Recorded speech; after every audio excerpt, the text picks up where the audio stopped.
No. So to begin with, hallelujah. So the bride tree ay representing believers. Tayo yun. Nasabi dito ay nakatayo sa tabi ng batisan. So, pag sinabi nating batisan, spiritually, sa spiritual ay ang batisan po ay ang kaloob ng banal na Espiritu Santo. Because water is also means word. At ang Espiritu Santo ay tinuturing ding tubig. Okay? So pag sinabing baptis, itong punong ito ay masagana ang kanyang ugat sa tubig na nakaungot sa salita ng Diyos. Amen? Okay, so next. Sabi dito, basahin natin sa Psalms 1:1-3. Blessed is the man that walketh not in the counsel of the ungodly, and standeth in the way of sinners, nor sitteth in the seat of the scornful. Pag sinabi natin, blessed is the man, tingnan po ninyo, no, yung posisyon. Hindi lumalakad sa, ano ba yung sa Tagalog na counsel? Sa payo na mga masama o nakatayo sa daan ng mga makasalanan o nakaupo sa upuan ng mga manunuya. So, standeth, walketh, and sit. No? Pag sinabi natin, sit on the scornful, ito yung, di ba, nakikita ninyo tuwing umaga may nagpupulsukan sa harapan ninyo at pinag-uusapan maagang-maaga ang buhay ng may buhay. At sabi dito, mapalad yung mga tao na hindi nakikihalubilo doon. Bagkus, ang kanyang kagalakan ay sa kautusan ng Diyos o ng Panginoon. At ang kanyang mga utos, kanyang minimeditate araw at gabi. When we speak of meditation, ibig sabihin, pinagbubulay-bulay. Sino sa inyo ang laging nagbubulay ng salita ng Diyos? Amen. Bakit kailangan nating magbubulay-bulay ng salita ng Diyos? Why? Because sabi ng Panginoon, ang tao ay hindi lamang nabubuhay sa tinapay, kundi nabubuhay din sa bawat salita na mamatawi ng ating Diyos. So we have this spiritual body, we have this physical body. That's why kung kumakain ang ating katawan, paano mo papakainin ang iyong katawan? 3 times a day, 5 times a day, o higit pa, yung spiritual nating katawan na nasa loob natin, kailangan din niyang kumain ng salita ng Diyos. Gaano man tayo kalusog sa pangatawan, kung hindi makakakain ng ating spiritual na katawan, pag dumating ang mga pagsubok, talo ka. Wala kang kakayanan. Wala kang lakas nagapiin ang kapagsubukan sa buhay. Why? Because wala kang salita na narinig o nababasa sa mga pangako ng Diyos. Kapag ang Diyos ay nangako, tinutupad niya? Amen. Kaya ang Diyos ay hindi sinungaling. O ang tao, ang mahal mo sa buhay, ay minsan at kadalasan pumapalpak sa kanyang mga pangako. Ang Diyos hindi po. Pero ang pangako ng Diyos ay dumarating sa tamang panahon. And sometimes, bakit hanggang ngayon, hindi ko pa nararanasan ang presensya ng Diyos? Suriin mo ang iyong buhay sa salamin. Anong salamin ng buhay ng tao? Biblia. Kung gusto mo makita kung ikaw ay qualified sa langit, hindi po doon ka manalamin sa natural na salamin. Dahil ang ipinapakita ng natural na salamin ang kabuuan ng iyong pisikal. Pero kapag hinanap natin ang ating sarili sa spiritual, kunin mo ang Biblia, pagkatapos ihambing mo ang iyong buhay sa kalooban ng Diyos. Nagmamatch ba? Yun ang question doon. If you are not matching to the will of God, then nag-o-oppose ka sa kalooban ng Diyos. So once we oppose in the will of God, wala kang panalo. Sabi ni Pablo, para kang sumisipa sa matulis. Amen? Kapag kinalaban mo ang Diyos, para kang sumisipa sa singkong pako. Masakit kayo yun. Hallelujah. Sa verse 3, and he shall be like a tree planted by the water that bringeth forth his fruit in his season. Ang isang mananampalataya na tunay, sabi dito, ay para siyang nakatayo sa tubigan o batisan. At nagdadala siya ng bunga sa kanyang kapanahunan. Amen? Kailan tayo magbubunga? Pagdating po ng maturity. Matured na ba tayo spiritually? Walang sumagot. Amen. Tatunay. Saan ang bunga nyo? Anong bunga? Hallelujah. Tanda natin, ang bunga ang magpapakilala sa puno. So kung anong bunga, yun ka. Kung anong maging bunga mo, kung ikaw ay makadiyos, di ang bunga mo ay pagiging buhay na makadiyos. Pero kung ikaw ay sa mundo, ang iyong bunga ay makamundo. Pero sabi mo, Kristiyano ka. Amen? That's why hindi natin pwedeng lukuhin ng Diyos. God cannot be mocked. That's why, sabi ng Panginoon, makikilala sila sa pamagitan ng kanilang bunga. Alin doon? Gawa ng kaaway o gawa ng Diyos? Gaano man tayo kamatalino, gaano man tayo ka-professional sa buhay, ang tinitingnan ng Diyos ay ang mabuti mong gawa. Hallelujah. At pagkatapos, his leaf also wither, and whatsoever he do it shall prosper.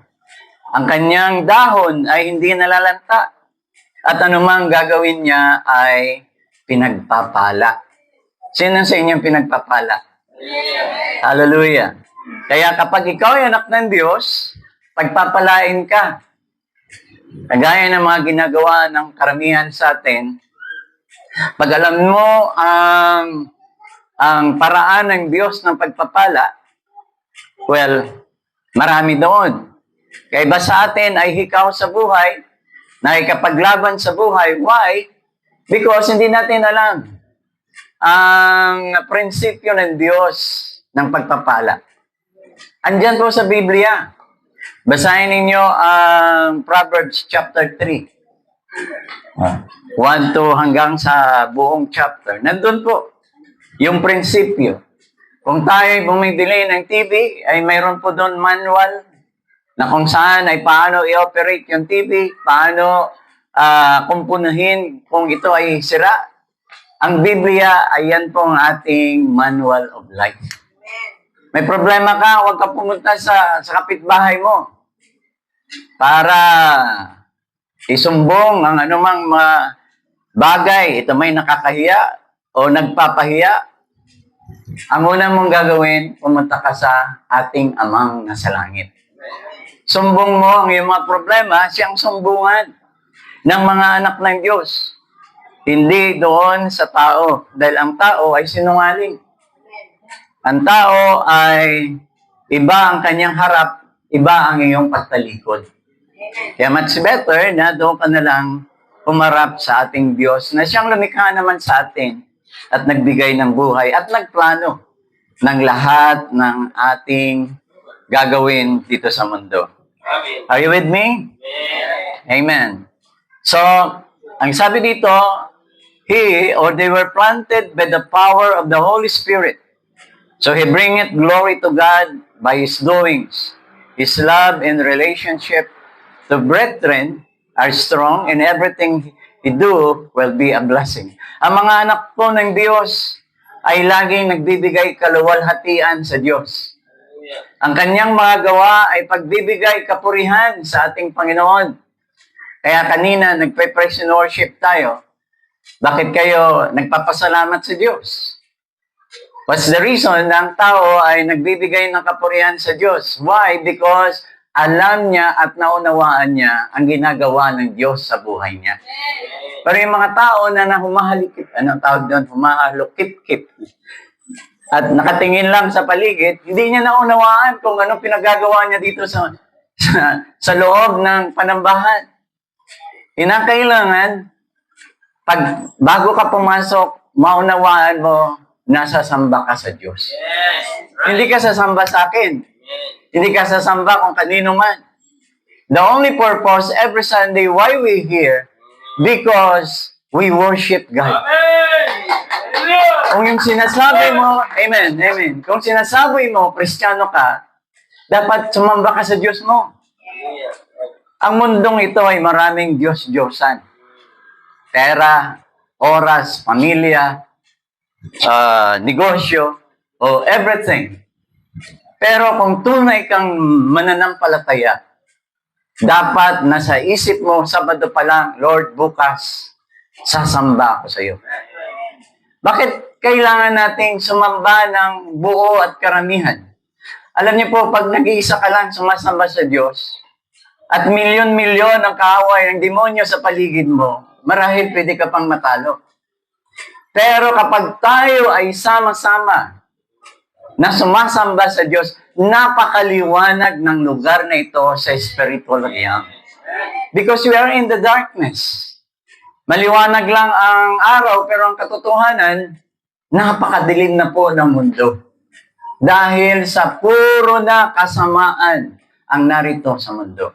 Tandaan natin, si Satanas ang Panginoon ng mundong ito. Ang kahanginan, siya din ang Diyos. Kaya every time, kalalabas mo lang sa church, iba na iniisip mo. Why? Because He is the God of the air. So lahat ng bagay na titingnan natin sa mundo, halos kasamaan. Pero dahil ikaw ay anak ng Diyos, dapat ang tingin mo sa mundo, positibo. Why? Because hindi ka taga-mundo, kundi ikaw ay taga-langit. Kaya iwaksin natin ang mga bagay na sa mundo. Sabi sinasabi, si John the Beloved, love not the world and everything of this world. Dahil ang mga bagay na ninanasa ng tao sa mundo ay hindi sa Diyos, kundi ay Satanas. Kaya the very best thing in your life na magagawa mo sa loob ng isang linggo, hindi lamang personal kang nanalangin sa Panginoon o naniniwala ka sa Diyos, subalit hindi mo naman ipinapakita ito, ang pagsamba ay pagpapakita na mahal mo ang Diyos. Pagpapakita saan? Sa mga tao na hindi sumasamba sa Diyos. Sa mga tao na halos hindi makakapasok sa simbahan. Why? Because guilty sa kanilang mga kasalanan. Kaya tayo binabato, tayo ay pinagtatawanan, tayo ay kung ano-anong sinasabi nila sa atin. Why? Because ang katotohanan, naiinggit sila. Naiinggit sila na bakit ikaw na makasalanan, tayo na mga makasalanan, ay nagawa nating magbalik loob sa Diyos. Amen? Because we are not of this world. Hindi tayo taga-mundo. Kaya kung ikaw ay taga-langit, ipakita mo ang from your character, from your manners, ipakita mo sa mundo, hoy, hindi ako taga-mundo. Ako'y makalangit, taga-langit. At ang aking iniisip ay pawang makalangit. At ang aking paningin ay pawang makalangit. Amen? Ilang taon na lamang tayo sa mundo. Malapit na ang pag-agaw. Actually, inagaw na ang iba sa atin. Inagaw saan? Spiritually. Yung iba, tumataas na ang kanilang pananampalataya, ang kanilang posisyon sa Diyos. Yung iba, hindi na, wala nang kagalakan sa mundo. Wala na silang hilig sa mundo. Why? Pagpapatunay na tumataas na ang iyong espiritualidad. Pero kapag ikaw ay patuloy pa rin na nakikipagpatintero, nakikipaglaro sa mga bagay na makamundo, then datnan ka ng Panginoon at hindi ka makakasama sa kanyang muling pagbabalik. What is your joy in this world? Ano ba talaga ang hinahabol niyo sa mundo? Pera? Buhay na masaya, matiwasay? Hindi niyo matagpuan dito. Kayamanan? Hindi niyo matagpuan dito. Pag Kristiyano ka, hindi ka pagyayamanin ng Diyos. Financially, nakagaya ng mga mayayaman na walang Diyos. Pagyayamanin ka spiritually. Kung sila ay lumalakad sa daan na may bodyguard, mas matindi yung bodyguard mo. Kundi ang mga anghel. Ang buong laksa-laksang anghel ay nakasunod habang ang isang Kristiyano ay lumalakad. At ang paningin ng Diyos ay lagi sa mga matuwid. Wala siya sa mga makasalanan. To identify us to this world, makikita tayo ng Diyos nagliliwanag. Hindi tayo dilim. Dati yun. Na tayo, nung hindi pa natagpuan ng Panginoon, puro tayo kadiliman. Walang liwanag natin. Kaya lahat ng ating pangangailangan ay akala natin makukuha sa ating lakas, sa ating talino. That's why marami nagpapakadalubhasa sa edukasyon, marami nagpapakadalubhasa sa malalalim na bagay in terms of academics. Pero hindi po yon ang kailangan sa mundong ito. Anong kailangan? Karunungang makalangit. Because may labanan sa mundong ito. We are at war. Paano ang giyera ng Israel at Iran? Masigit ang ating labanan. Lugi tayo. Why? Because ang ating kaaway, hindi natin nakikita. Maigi pa sila. Pero ang ating kaaway ay hindi nakikita. They were spirits. So kung espiritu sila, ang makikipagpapat sa sila ay espiritu. Hindi ng ating espiritu lamang, kundi ang banal na espiritu ng Diyos. Hallelujah. Palakpakan natin yung Diyos sa buhay. Amen. Next.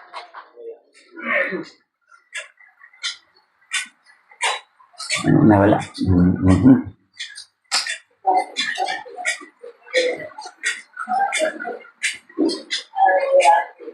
Okay. So 3 represent the genuine characteristics of the original Christian living under the presence of the Holy Spirit in their lives. Pag sinabi ko po puno, ito ang original na mga tao sa Acts chapter 2, 1 to 4, na unang nakaranas ng unang ulan ng pagbuhos ng banal na Espiritu Santo sa kanilang buhay. Those 123 people na unang naging born again.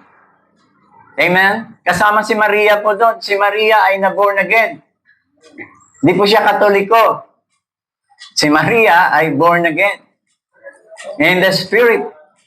Hindi sa reliyon, pero sa katotohanan. This represent the genuine and original Christian na nabuhay from 33 AD to 576 AD, I guess. 20 years po yun na nagiging puro o pure ang kanilang pagsamba sa ating Panginoon. At nagmamanifest sa kanila ang banal na Espiritu Santo. Pagkatapos na sila'y mapuspos sa unang pagkakataon, sa unang buhos ng ulan, and Pentecost Day noong 33 AD. Until the coming of the 7 churches or church ages, God sent unto them the 4 types of insects o 4 na tipo ng karakteristik ng demonyo para subukin ang kanilang pananampalataya. Tandaan natin, ang ating pananampalataya ay binuhusan ng dugo. Una, ng ating Panginoong Hesus at binuhisan ng buhay ng maraming Kristiyano noong unang panahon para lang makarating ang salita ng Diyos sa atin. Pirin mo yun? Sila'y sinusunog, sila'y pinupugutan ng ulo, sila ay, yung mga buntis ay binibiyak ang tiyan, lahat ng pagpapahirap para lamang alin? Makarating ang salita ng Diyos sa atin. At nakakalungkot kung paano tayo nagre-respond sa salita ng Diyos sa atin. Lahat tayo may Bible. Pero, kita mo minsan, may naiiwang mga Bible dito. Kung wala kang Bible, paano? Kung minsan, nakakalimutan nating basahin. First, tuwing after mo magising at sa tingin mo may hininga ka pa, read your Bible first. Yes. At itanong mo sa Panginoon, Panginoon, anong mensahe mo sa akin sa umaga nito? Anong aking gagawin? Pupunta ako ron sa trabaho, pupunta ako sa negosyo. Ano ba ang yung mga salita na aking tatandaan? O di kaya, mangusap po kayo sa akin, anong dapat kong gawin upang maging matagumpay ako sa buong maghapon? Nagawa niya ba yun? Isa lang sumagot. Gaano tayo kahaba manalangin? Magiging tapat ba tayo sa Diyos sa panalangin? Hallelujah. So, kailangan po natin ngayon prayer. Because our weapon on this war is prayer. And the Word of God, which is the sword of the Spirit. Ang ating pong sandata, laban kay Satanas, ay ang espada, which is the sword of the Spirit. Amen? Kaya ano sabi? Magkabilay talim. Pag sinabi nating magkabilay talim, this presented as the Old and the New Testament. Amen.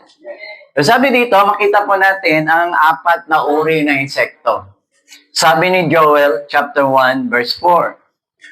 Number 1 is palmer worm. Pangalawa, locust. Pangapat, cankerworm. At caterpillar. Ito yung mga uri, type in shadow, sa insekto, nasisira doon sa mga Kristiyano. Pagdating po ng 7 kapanahunan ng iglesia, itong ipapadala ng Diyos. Ito ay just a metaphor. Pero ito ay mga demonyo na sisira sa katatagan ng mga Kristiyano mula sa Ephesus hanggang sa ating kapanahunan. Amen. Gusto niyo malaman? Okay. So ang una na insekto na ipinadala ng Diyos sa bride tree o sa puno ng bride ay ang palmer worm. Kinain niya at sinira ang bunga ng puno. Anong bunga ng puno? It is the fruit of the Spirit. 20 years ang original church. From the Pentecost day hanggang sa first church age, nabuhay sila na makita ang kapangyarihan ng Diyos sa kanilang buhay. Maging ang anino ni Pedro, nadaanan lang niya yung lumpo, nakatayo. O, kaninong anino, daanan nyo nga yung lumpo kung tatayo. Because wala na. Ang banal na Espiritu sa ating panahon, halos hindi na mararanasan na maraming tao. Kundi bihira na lang. Pinag-usapan natin kagabi yung about deliverance. Pinag-usapan natin kung paano palayas sa demonyo. Yaon lang na mga tao na may Espiritu Santo sa buhay. Kaya mag-ingat po tayo sa pagpapalayas ng demonyo. Sabi nga doon sa aking kwento, yung isang pastor gustong tumulong na palayasin yung mga demonyo sa mga naposes. Sabi niya, ikaw demonyo, lumayas ka. Sabi ng demonyo sa kanya, ikaw ang lumayas. Wala nang respeto sa pastor. Na dapat manginig siya sa lingkod ng Diyos. Dapat hindi siya makatingin sa lingkod ng Diyos. Why? Baka yung pastor kaibigan din niya. Amen? Hindi po lahat sa likod ng pulpito na nakatayo ay may Espiritu Santo. Amen. That manifestation manifested only to those who are few na nabubuhay sa spiritual. Kung tayo nabubuhay pa sa mga bagay na material, well, ang kinahumalingan mo pa ay ang mundo, hindi ang Diyos. Hallelujah. Kaya dapat nating mapagtanto na pinili tayo ng Diyos, tinawag ka ng Diyos para makita siya sa buhay mo at sa buhay natin. That is His purpose. Para masawata ang mga gawa ni Satanas. Lalo na sa ating lugar dito sa Pinugay. Maraming pastor, pero yung tunay na may malasakit sa mga makasalanan, yaon lamang nagtataglay ng banal na Espiritu Santo. Yung walang pakialam sa labas, yung mga walang pakialam sa mga tao, ayaw na sila, wala naman silang silbi sa Diyos. No. Kaya ka nga, pinili, tinawag. Kaya tayo, ang church natin is a missionary church. Why? Because pinili tayo. Hindi lamang sa loob ng ating lugar, kundi dinadala tayo saan man abutin ng ating panyapak. Because before the foundation of the world, pinili niya ang iglesyang ito para maging kasangkapan sa mga tao sa labas. Amen. Amen. Kaya kahit tayo pinahiya, kahit tayo ay dinidisregard, hindi tayo ang pinahiya, hindi tayo ang dinisregard, hindi tayo nireject. Anong sabi niya? Kapag nireject kayo, sino unang nireject? Ang Panginoon, ang nag-uutos sa atin. Because He is the boss. We are all, lahat tayo ay mga lingkod lang. Tayo ay sinasabing 11th hour workers. Nagtatrabaho tayo sa layunin ng Diyos, hindi sa ating layunin. Hindi para sumikat. That's why mapalad yaong makasama na magamit ng Diyos. Sa anumang paraan, sa panalangin, sa pinansyal, sa kalakasan, di ba? Kahit na yung tao na sa tingin natin walang-wala, pero pagkasama mo siya, nakaka-bless. It's a part of a mission. Kaya minsan nalulungkot ako, I'm sorry to say, no? Na kung saan naalis, doon pa lang tayo naging negatibo. Di po ba? It is still a challenge. Hindi na magbabago ang Diyos. Ikaw talaga ay pinili. Kaya, paghandaan ng mga bagay sa paglilingkod sa Diyos. Hallelujah. Sabi dito, the palmer worm ay kinain niya ang unang bunga ng Espiritu Santo sa original na mga Kristiyano. This type, the coming of the Antichrist spirit in the Ephesian church age in the form of the white horse. So yung white horse spirit ay siyang type and shadow ng palmer worm. Dahil ang Ephesus, doon na pumasok ang espiritu ng Antikristo sa anyong puting kabayo. So anong puting kabayo? It is the spirit of deception. Kaya marami akong tinanong ng mga reliyon dito, ano ang puting kabayo? Dito po sa Revelation 6, ay si Kristo yan kasi nakaputi. Si Jesus yan kasi nakasakay sa puting kabayo. Kaya sabi ko, kawawa ang taong ito. Kawawa ang kanilang reliyon. Dahil itinago sa kanilang katotohanan. Ang puting kabayo, tingnan ninyo, he brought the deception to the church or the deeds of the Nicolaitans, which is to take over the church from the laity. Gusto ng espiritong ito na itaboy palabas sa pastor para palitan ang pamunuan ng iglesia, ng church. Revelation 6 verse 1, and I saw when the Lamb opened one of the seals, and I heard, as it were, the noise of the thunder, one of the four beasts saying, "Come and see." Tingnan nyo ha. Come and see. Sino ang kanyang ini-invite para tingnan? Si John the Beloved. Ang nobya lang ang pinahintulutan ng Diyos na malaman ang mga nakatago. Kaya sabi niya, come and see. Dahil si John the Beloved ay siyang ating representative. Wala pa tayo, si John the Beloved na nakakaalam. Kaya isinulat niya ito para sa atin sa Laodicea. Hallelujah. So come and see. Pagkatapos, next, Revelation chapter 6, verse 2, and I saw and behold the white horse, and he that sat on him had a bow. Meron siyang pana, pero walang bala. Tingnan niyo, wala siyang bala. At binigyan siya ng corona, at siya, he went forth conquering and to conquer. Kita niyo yung three-layered na crown? Ito po ay crown ng Papa. Ang tawag niyan ay tiara. Na may tatlong layer. Kapag suot niya yan, siya ay kinikilala na gobernador ng buong mundo. He governed the whole earth. Alam niyo ba, lahat ay pag-aari ng Papa.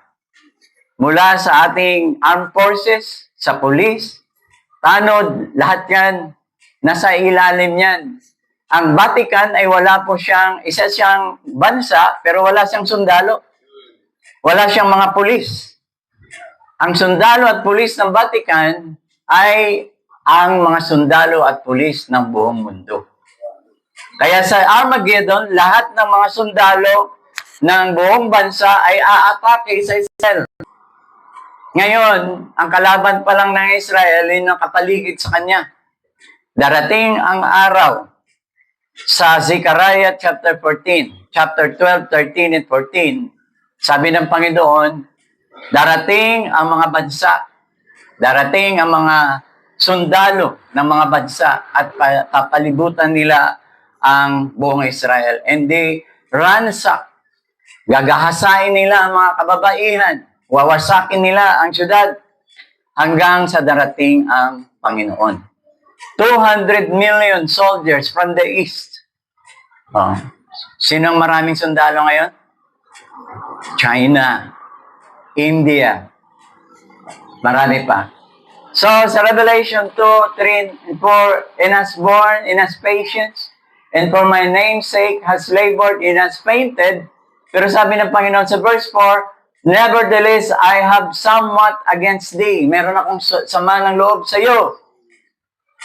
Dahil iniwan mo ang una mong pag-ibig.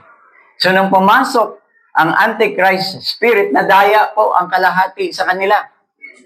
At yung dating buo, dating nagmamahalan, dating pure, ay nagkaroon na ng kakaibang doktrina. Nagkaroon na ng kaisipan at paniniwala dahil nadaya sila ng espiritu ng puting kabayo. So kinain, una ng insektong ito, ang bunga ng puno. Kaya yung unang nawala sa iglesia. Ano yun? Divine love. Mahal mo ba yung katabi mo? Totoo?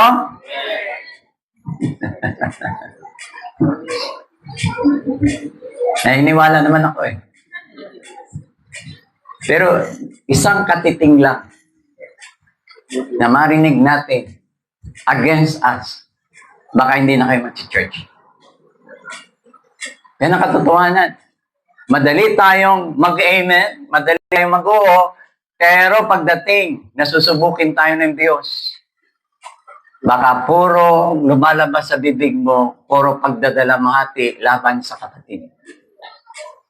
Tanda natin, ang unang krimen na naganap sa Eden ay pinatay ng isang kapatid ang kanyang kapatid. At sa kasalukuyang panahon, ang nagpapatayan po ngayon, hindi Kristiyano. Ang nagpapatayan ngayon, spiritually speaking, minsan physically speaking, ay ang kapwa Kristiyano. Pag hindi niya gusto ang doktrina mo, hindi ka tanggap sa kanila. Pag hindi ito pasok sa standard nila, hindi ka kasama nila. Lahat ng mga tao, pag araw ng linggo, pumapasok sa kanilang reliyon. Paglabas, nakasimangot. Why? Kasi iba kayo eh. Iba sila, iba kami. So bakit tayo na-divide? Kung iisa lang ang Diyos natin. Bakit tayo may kakaibang pag-iisip kung isa lang Biblia ang hawak natin? Why? The reason is, may demonyong dumaya. At hindi lahat ng iglesia, ng Kristiyano, ay sa Diyos. Ito ay labas din minsan o lihis sa tinuturo ni Kristo. Kaya mayroon na kulong ngayon. Patunay. Amen po ba?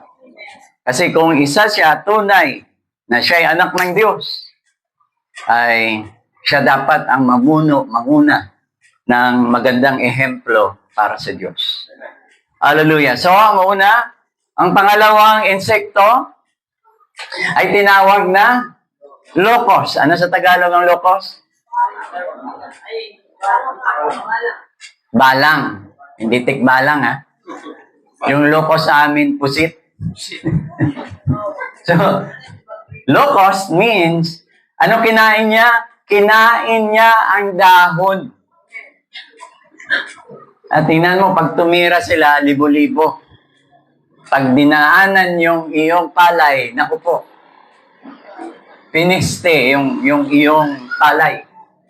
So, they ate the leaves of the bright tree. Leaves means fellowship.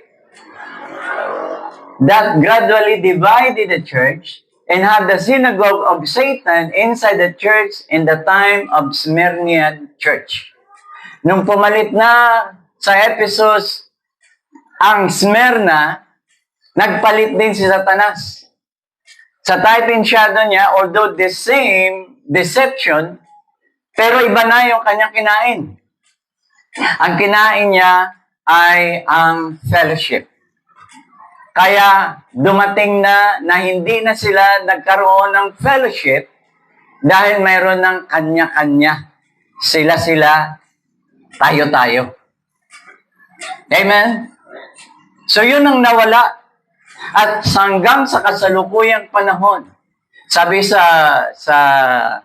SEC, 3,000 ang nakarehistro na simbahan at sekta sa kanila.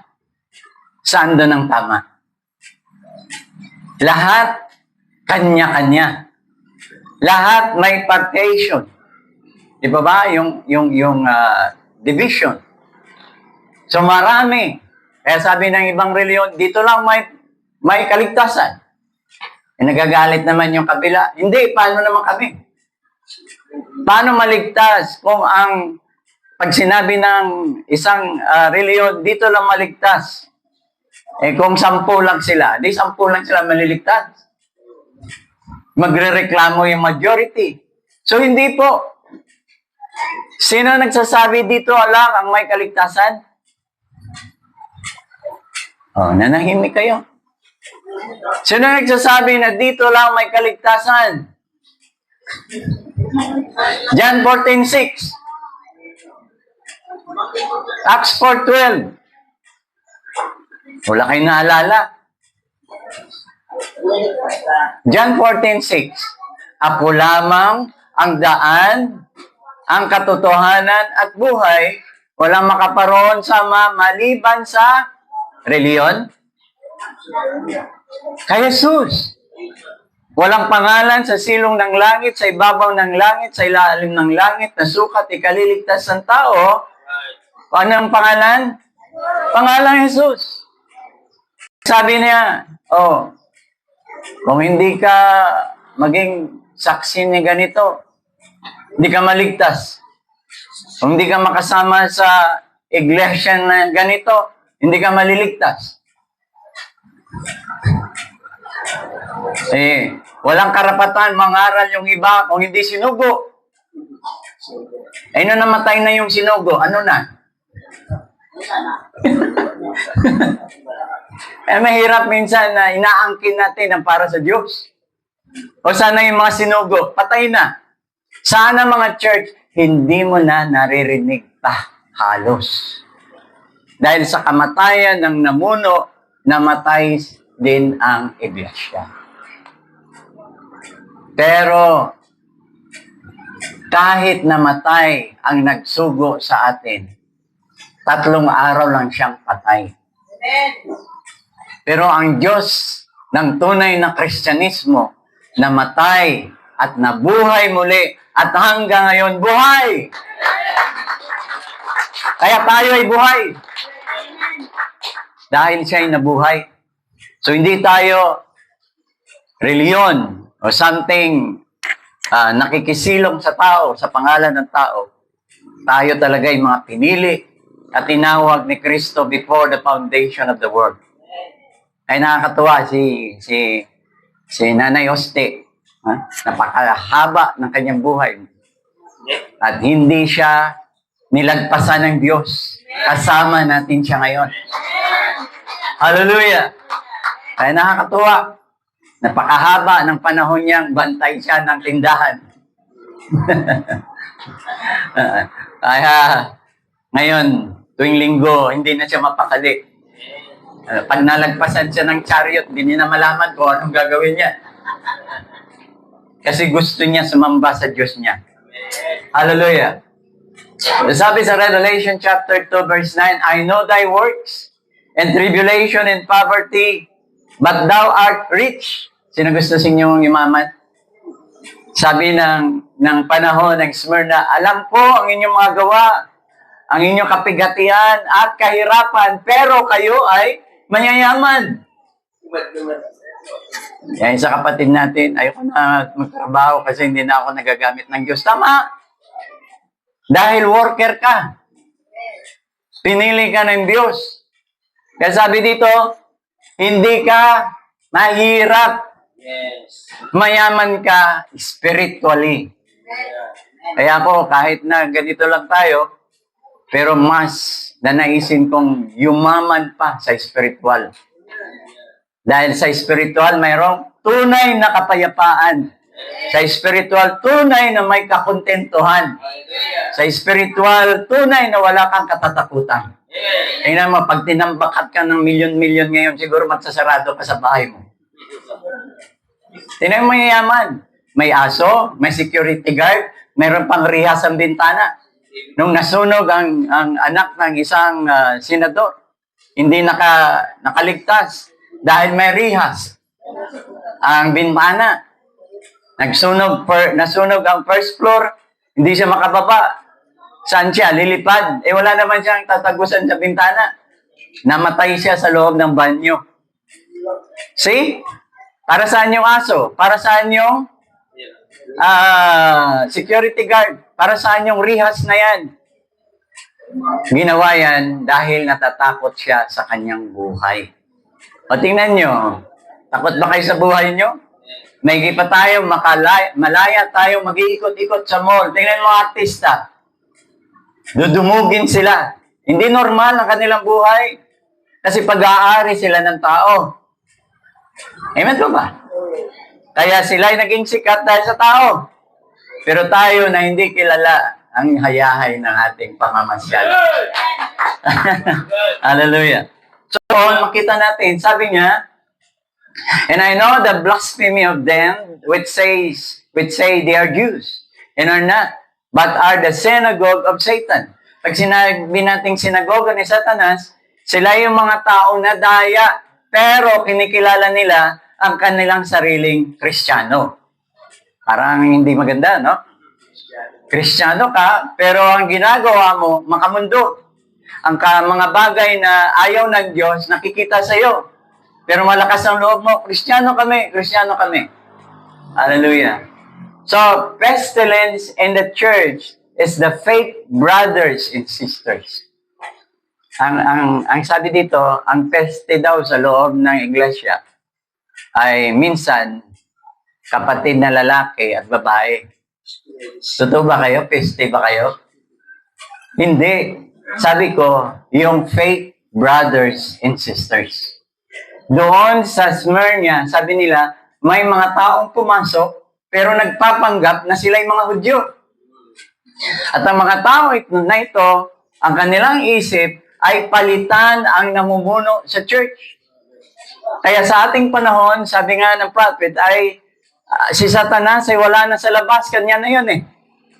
Nandito siya sa loob at tinitingnan niya kung may mahina ang pananampalataya at pagkatapos sakyan niya ito at sa pamamagitan niya masisira ang iglesia.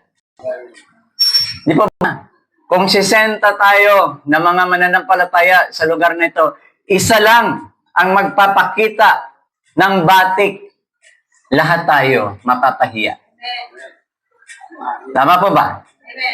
Kaya, sabi dito, Satan's bride is also inside the church, claiming to be true, but knew them on their fruits and deeds. Eh makita natin, sa 60 tayo, isa lang ating espiritu. Tama? Pero kapag mayroong kakaiba, nakakatakot yun. Dahil marahil, iba ang kanyang pakay. Hallelujah. And I believe na wala tayo sa ganun. Hallelujah. Next is canker worm. Kinain niya yung balat ng kahoy. So wala na siyang bunga, wala na siyang dahon. Nakita na kayo ng puno walang dahon. Di ba ba? Patay. So makita natin, itong canker worm, kinain niya yung balat ng kahoy para ma-expose yung laman, yung kawan sa araw. At kapag ito'y natuyo, siya'y mamamatay. Sa panahon ng Revelation chapter 6, ito yung pinadala ng demonyo na red horse. Hindi po ito inumin, ha? Yung binuksan niya, no? Ang pangalawang silyo, nalantad kay John, yung pulang kabayo. Ano ibig sabihin ng pulang kabayo? Sabi dito, the red horse rider that brought death and famine in the times of Pergamean church age. Why? Dahil kinain niya ang balat. This represent the doctrine of the apostles. Sa panahon po ng Pergamean church age, nireject ng papacy o ni Constantine ang turo ng mga apostol. In fact, pinapatay sila. At pinalitan ito ng turo sa mga nobena, mga panalangin sa patay, at purgatorio, at ano pang mga doktrina, mga dogma, at ang mga tinatawag nating tradisyon. Ito ay pinapasunod sa atin nung tayo hindi pa binago ng Panginoon. Anong buwan ngayon? June. Okay. Kailan niyong basaan? Tapos na, no? Buti, dumaan tayo sa Tayabas, tapos na yung piyesta doon. Kasi naranasan namin, nung kami ni Mrs. ay nakamotor, nung dumaan kami sa kabayanan ng Tayabas, naku po, nakapostura pa naman kami. Praise God. Praise God. Praise God. Praise. Nakapostura pa naman kami. Ay maliit lang yung mga iskinita doon, wala kang lusot. No, talagang binubuhusan ka ng tubig. Salamat sa tubig.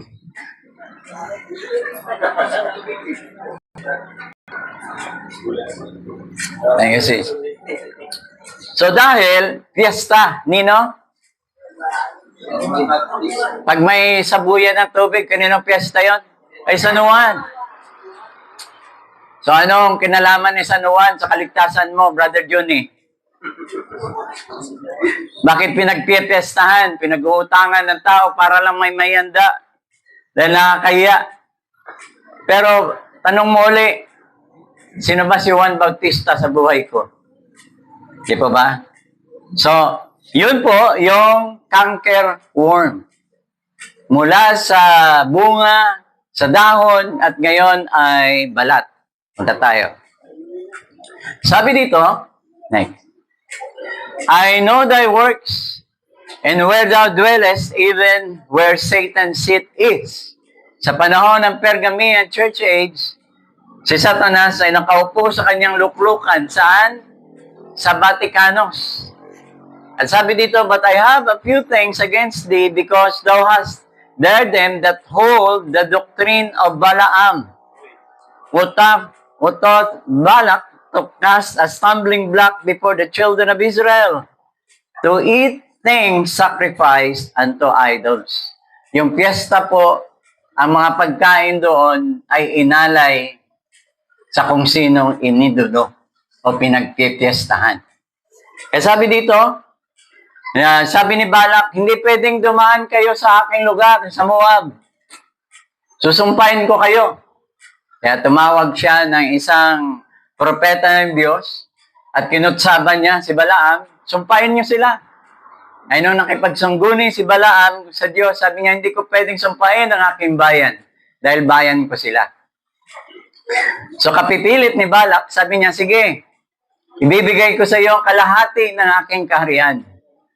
Parang nagbukas ang mata ni Balak. Pera yun Sige, ito na lang gagawin mo, Haring Balak. Magpadala ka ng mga Moabitang sexy doon sa hanay ng Israel. Pagkatapos, padalhin mo sila ng inyong Diyos-Diyosan at may pagkain. At pagkatapos doon, ay pakain mo sa kanila at makipag-siping itong mga babaeng prostitutes. At doon po nagkagulo sa hanay ng Israel. Kaya hindi nakasama sa 144,000 ang pamilya ni Dan. Hallelujah. Dahil nagkasala sila sa Diyos. Dalawa yon ang hindi nakasama.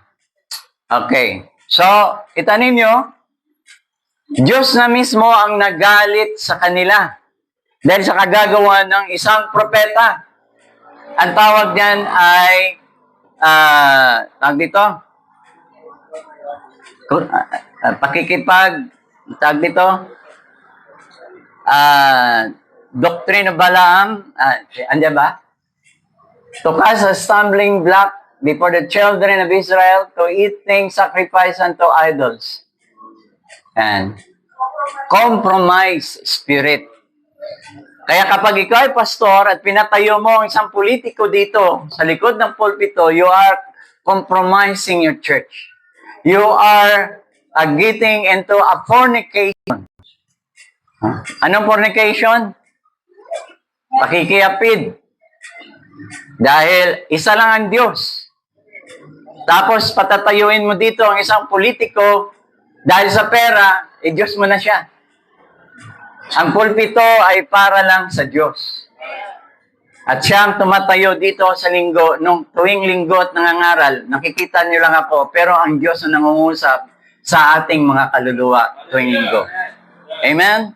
Sabi dito, next, so apat na kabayo, apat na insekto ba yan? Ang pang-apat ay ang caterpillar. Sa panahon ng Theaterian Church Age, ang caterpillar ay kinain niya yung ugat, yung buhay ng puno ng bride. Ano yung ugat? Ibig sabihin ng ugat? Sa panahon ng Theaterian Church Age, ang pure word ng salita ng Diyos ay hindi na maunawaan dahil ginawa nilang Latin ang Biblia. Hindi na siya maintindihan sa buong mundo. Kaya yung mga pari lamang, tanda natin, ang Latin ay salita ni Satanas. Amen? Kaya, nung siya ay, tingnan mo, pag nagpapakain sila ng anting-anting, magbibigay sila ng sumpa. Anong binabanggit nila? Latin. Kaya masasabi natin na ang Latin ay lingwahe ni Satanas. At sabi rito, the mother of harlots. The Roman Catholicism made the Bible in Latin translation, so the world cannot understand the language. So the mother of harlots sa Revelation 17 and 18 is the Church of Catholicism. Pag sinabi Catholicism, universal church under the system of Babylon. It is characterized by domination and control by the church. Kaya sa panahon ng Tiatira, nandun yung espiritu ni Jezebel. Si Jezebel po ay isang espiritu na siya ay dominante sa loob ng church. Na ayaw niya na hindi ka pwedeng hindi sumunod sa kanya. Kaya meron siyang kopeta, di ba, na hawak, na puno ng dugo ng mga martir. Dahil ang mga dugo na yan ay ang mga martir na sumasalungat sa kagustuhan ng Roman domination, which is the system of Babylon. So the spirit of Jezebelism is dominated the entire world under this system. Hanggang ngayon, dinodominahan ng espiritong ito ang ating mga magulang, ang ating mga ninuno, ang mga nakatandaan na ayaw magbago ng kanilang pananaw patungkol po sa totoong pagkakilala sa Diyos. E noong unang panahon na kapag ikaw ay nagbago ng reliyon, minsan isinusumpa nila yung mga anak nila.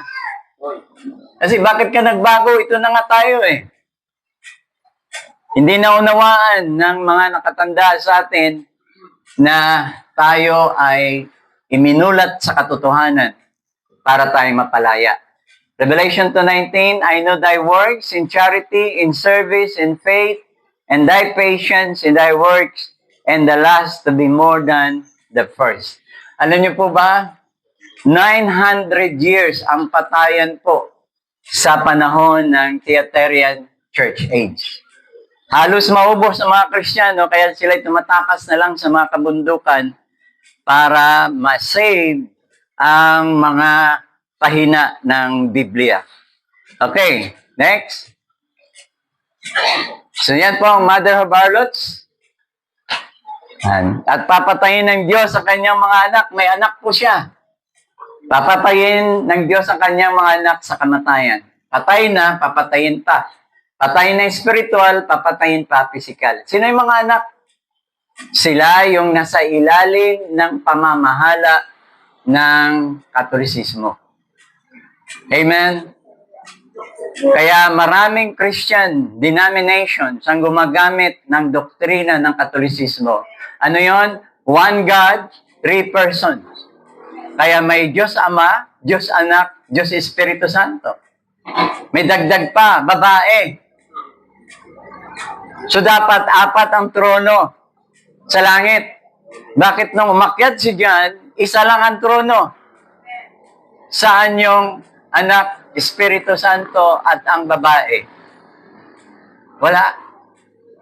So doktrina po yon ng papacy. Kaya makita natin, kapag hindi mo binago ang iyong pananaw sa katotohanan, mananatili ka. Kristiyano ka, yes. Pero hindi ka magagamit ng Panginoon dahil hindi ka bababaan ng Espiritu Santo. Amen po ba? Kaya isa yan sa naging dahilan kung bakit tayo ay matapang na tumatayo doon sa Bicol. Dahil sa ating sana na hinihimok sa katotohanan ay takot sa kanyang amo. May nakakataas pa sa kanya. Ay hindi sila pwedeng sumunod. Pag binago ito, palalayasin sila sa ministry. Di po ba? Hindi ka masaya? Pag pinalayas ka sa ministry ng mali? Sino tinawag? Sila o ikaw? Yung pastor na nagpapastor sa iglesia. Hindi tayo bayaran. Hindi tayo yung ano tawag doon? Di ba? Hindi tayo yung bayaran na pastol. Tayo ay sumusunod sa nagutos at pumili sa atin. Bagamat kahit buhay pa man ang nakataya. Dahil that is your life. Kung bakit ka nandito sa mundo. Hindi ka narito para kilalanin, para itaas ka, o para bigyan ka ng pabor. No. Once na ikay pumasok sa isang organisasyon, kapag nagkamali ka, kahit sa dinami-dami mong gawang mabuti, sisipain ka pa rin. Amen po ba? Parang politiko. 100 mabuti mong gawa, 1 lang mali mo, hindi makalimutan ng marami. So sa Diyos, kahit nagkamali ka, at kahit sa dinami-dami mong katisuran, ang Diyos pa rin, anak pa rin kita. Hindi yan magbabago. Hallelujah. So, next. Ito na. The restoration of the bride tree. Wala na siyang bunga, wala na siyang dahon, wala na siyang balat, halos patay na ang tree, ang bride tree sa panahon ng Tiatira. Pero pagdating po sa Sardis, Philadelphia at sa Laodicea, nagkaroon siya muli ng buhay. Tingnan natin sa Joel chapter 2 verse 25, sabi niya, "And I will restore you to you the years of the locust."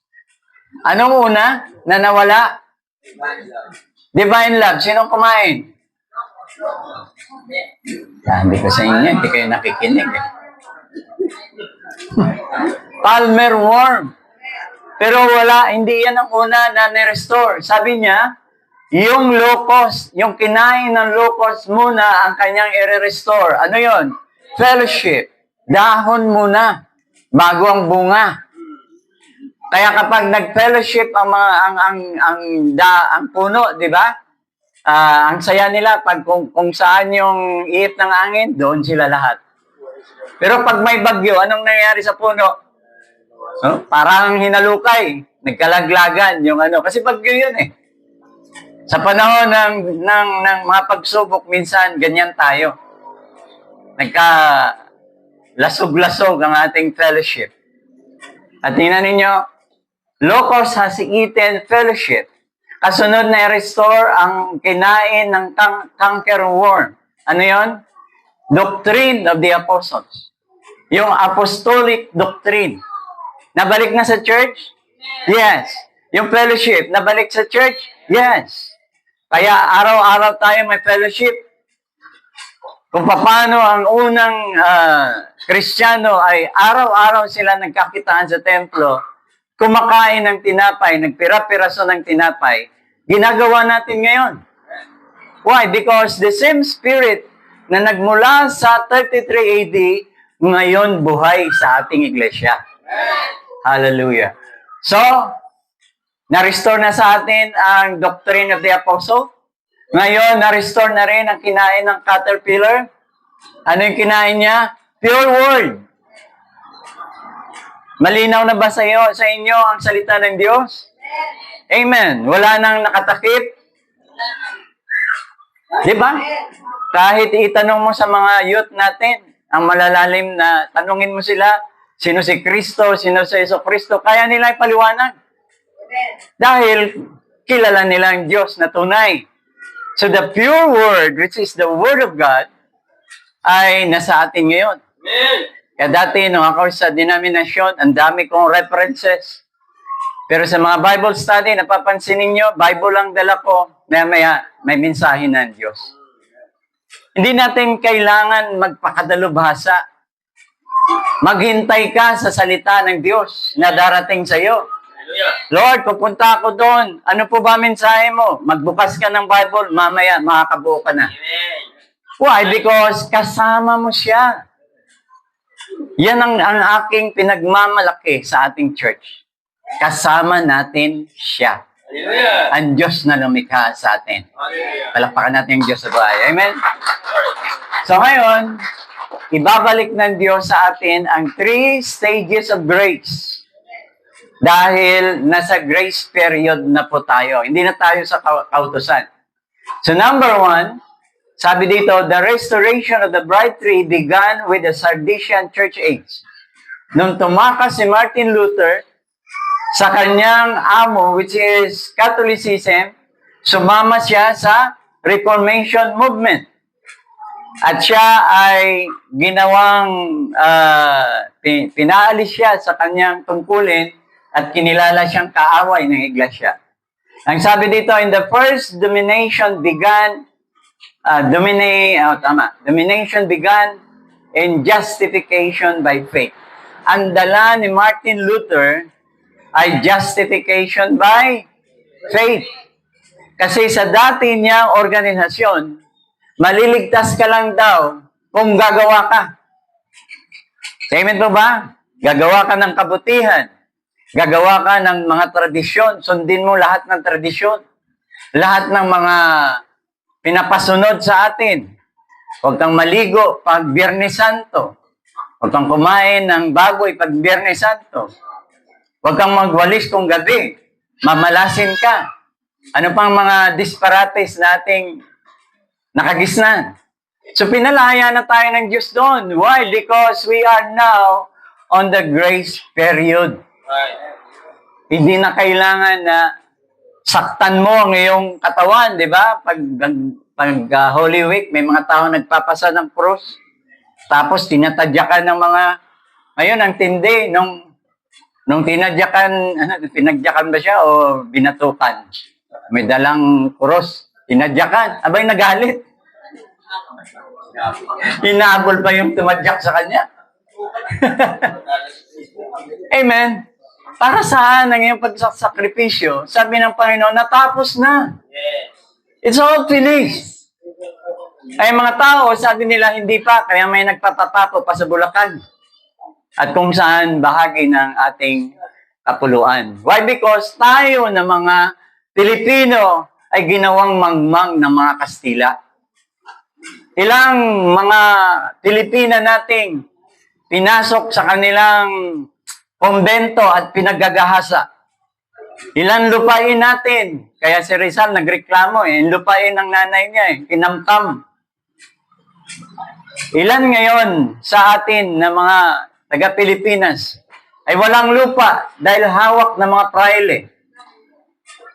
Hallelujah. So, that salvation will be attained not by works, but by faith. Nung siya nag-iisa, galing siya sa Roma, nakita niya na may babae palang papa. So, nagkaroon siya ng paghimutok sa kanyang puso. Nung siya nag-iisa, may tinig siyang narinig, justification by faith. Nilingalingan, sino kaya yun? Nung sinuri niya sa Biblia niyang Latin, nalaman niya na kaligtasan pala ay hindi sa gawa, kundi sa pamamagitan ng pananampalataya. Ephesians chapter 2, verse 8 to 9. We are saved by grace, not by works. Para hindi tayo magmalaki, mga kapatid. Hallelujah. Next. So, Satan is still active. Wala na yung 4 na insekto, pero nanatili si Satanas na aktibo. Bagamat sa panahon ng grasya. Sa panahon ni John Wesley, sabi doon, so, lalaktawan ko lang po ito, no? Yan. Si Martin Luther po yan. 1 Peter chapter 1, verse 2. Elect according to the foreknowledge of God, the Father. Bakit tayo nandito ngayon? Why? Because nakita na tayo ng Diyos mula pa nung una. Sabi niya, pinili according to the foreknowledge of God. Anong foreknowledge? Kaisipan. Noon pa man, inisip ka na ng Diyos. Hindi pa tayo pinanganak, namatay siya sa atin. Binigay niya ang kanyang buhay dahil alam niya na mayroong dyolong lalabas. Mayroong miyarang lalabas sa mundong ito na kanyang pipiliin. Sa isip pa lang, pinili niya na tayo. Kaya hindi po aksidente kung bakit nandito kayo. We are here because He loves us before He loved Him. Amen? Kaya sabi niya, through sanctification of the Spirit unto the obedience and sprinkling of the blood of Jesus Christ. Nung dumating si John Wesley, sabi niya kay Martin Luther, hindi sapat ang tanggapin lang ang Panginoon. Kinakailangan may kabanalan. That's why, anong kabanalan? Ay ang Amerika, ang kanilang unang kasuotan ay mahaba. Tapos ang kanilang mga buhok ay mahaba din. Pero nang nagsimula na ang babae ay binigyan na ng karapatang bumoto, kasi dati hindi sila binibigyan, nagkaroon na ang babae ng tinatawag nating independent buhat sa kalalakihan. Lalo na nang dumating ang Statwa ni Liberty sa Amerika. Anong ibig sabihin ng liberty? Kalayaan. Kaya yung spirito ni liberty ay lumaganap sa buong Amerika. At nagsimula ng babae magbago ng kanilang buhok. Naalala nyo noong unang panahon, ang lola nyo, ensimada ang buhok. Yung buhok ni Imelda Marcos. No? Anong buhok? Bakit ganon kaselan ng Diyos sa buhok? Kasi ang babae ay nadaya. Ang babae ay marumi sa harapan ng Diyos. Kaya isa sa regulasyon ng Diyos, kailangang humarap siya ng may mahaba ang buhok. Dahil ito ang tumatakip. Ito yung glory ng Diyos sa kanyang ulo. I'm sorry doon sa maiksing buhok. Wala pa akong pinapatamaan. Ito ang sinasabi ko'y katotohanan. Kung kulot at maiksi, kasalanan ba ng Diyos yan? Hindi. Yun ang design mo eh. Pero ang puso mo, mahalaga. Sumusunod sa Diyos. Pero mas lalo na kung sumusunod ka sa panantunan ng Panginoon. At mahaba ang, tawag dito, palda. Bakit? Ayaw ng Diyos na mga lalaki, kahit na mga Kristiyano yan. Minsan, nasalaman pa rin tayo. Lalo na si sister, ang ganda ng hubog ng katawan. Tapos, fit na fit pa ang kanyang, mahaba nga, pero mahaba namang slit sa gilid. Instead na sa langit, nakatingin si brother. Ibang langit ang tinitingnan. So, pumapasok pa rin ang kalayan sa isip. That's why tayo rito, di bali na mukha kayong mga manang. Pero napakaganda nyo sa mata ng Diyos natin. Hindi tayo nagsusuot niyan para purihin ng tao. Nagsusuot tayo niyan para sa kaluwalhatian ng ating Diyos. Hallelujah. So, sanctification by the blood. Yun po ang dala ni John Wesley.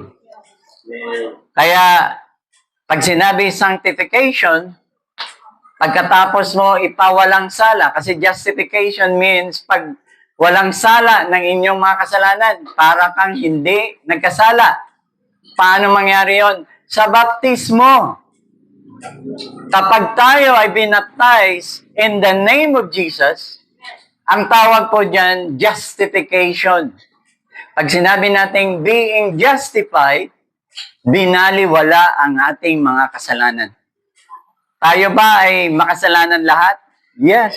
Iba-iba lang ang ating pagkakasala. Pero isa lang tayo makasalanan. Pero nung tayo hinugasan sa tubig, sa kanyang pangalan, pag-ahon po natin, nawala na, nakalimutan na ng ating Panginoon ang ating mga kasalanan. Mula doon, sa ating mga sa ating pagkaroon ng kaisipan, hanggang sa kasalukuyan. Amen? Kaya, pagkatapos nun, dadamitan tayo ng puting damit. At hindi pa rin pwede na hindi tayo magkamali. Pero sabi doon, we are sanctified by the blood. Pag sinabi natin sanctified by the blood, nagkamali ka man, binabayaran pa rin ng Diyos ng kanyang dugo ang ating mga kamalian. Pero huwag kayong kampante, dahil natutuyo din ang dugo ng ating Panginoon. Kaya pag once, inulit-ulit, paulit-ulit, bayad naman ng bayad ng Panginoon, pag naubos na, kasunod nun, dugo mo na ang kapalit. Saan? Pagdating ng Antikristo. Kasi hindi ka makakasama sa pag-agaw. 2 Corinthians, sige, next. 2 Corinthians chapter 13, verse 11, finally, brethren, farewell, be perfect, be of good comfort, be of one mind, live in peace, and the God of love and peace shall be with you. Ito po yung prayer ni Pablo bago siya umalis para mapunta sa ibang misyon. So, sa ating panahon, mga kapatid, sa huling kapanahonang ito, mataas ang standard na hinihingi ng Diyos sa atin. Walang patayan, physical, di ba? Tingnan nyo, nakaupo kayo, walang manghuhuli sa atin pagkatapos. Pero sila, hindi nila alam na pagkatapos ng kanilang service, andyan na yung otoridad ng mga Romano. Pero tayo, wala. Ang demonyo lang nag-iintay sa atin sa labas. Amen? Huwag kayong mga pante. Okay. So, punta tayo sa stature of a perfect man. Paano tayo maging perfect? So, nagsimula tayo, nakita niyo itong pyramid. Kaya ang pyramid, ang kanyang base ay malaki. Di pa ba? Kaya nagsisimula tayo sa pananampalataya. Without faith, we cannot please God. Kaya kinakailangan magkaroon ka muna ng pananampalataya bago ka magkabunga muli. Amen? Ang haba, ano? Pagkatapos mo, sabi doon sa 1 Peter chapter 1, verse 5 to 7, ang una ay pananampalataya. Kaya kung may pananampalataya ka, matibay ang inyong pagkatao spiritually. So sabi ni Pedro, dagdagan mo ng virtue ang iyong pananampalataya. Anong virtue? Galing. Ano ibig sabihin ng galing? Ito yung entusiasmo na lagi kang mainit, maalab sa Diyos. Ang iba sa atin, di ba? Madali silang lumago sa pananampalataya kasi sila ay palabasa ng salita ng Diyos, palapanalangin, at laging present sa Bible study. Why? Gusto niya matuto. So, dagdagan ang ating virtue sa knowledge. May knowledge na ba kayo patungkol kay Kristo? Amen. So, sa ating pakikinig sa mga Bible study, lahat yun naka-store sa ating spiritual na computer. Pagkatapos ng knowledge, temperance. Sino pa sa inyo magagalitin? Walang aamin. Ayun, may tumaas ng kamay. Ito po ang isa sa mahirap na alisin sa ating pong pagkatao. Yung pagiging magagalitin. Yung maiksi ang ating PC. No? Kaya minsan, ginagalit tayo ng todo ng Diyos para masanay ka. Kaya kung ikaw ay magagalitin, mas lalo kang ginagalit para matuto ka. Pagkatapos ng temperance, patience. Muli, sino sa inyo ano sa Tagalog ang patience? Mapagpasensya. Sino mapagpasensya sa atin dito? So ito yung sangkap ng stature of a perfect man. Pagka dumating ka na dito, kasunod na po yan ay ang pagiging makadiyos. Godliness is next to holiness. Kaya pag nandito ka na, wow, congrats. Kasi nalagpasan mo to, hindi ka na magagalitin, hindi ka na pasensyoso ka ng tao. Dati, kunting ano lang, parang ayaw mo magpalamang. Ha? Pero ngayon, maka-Diyos ka na.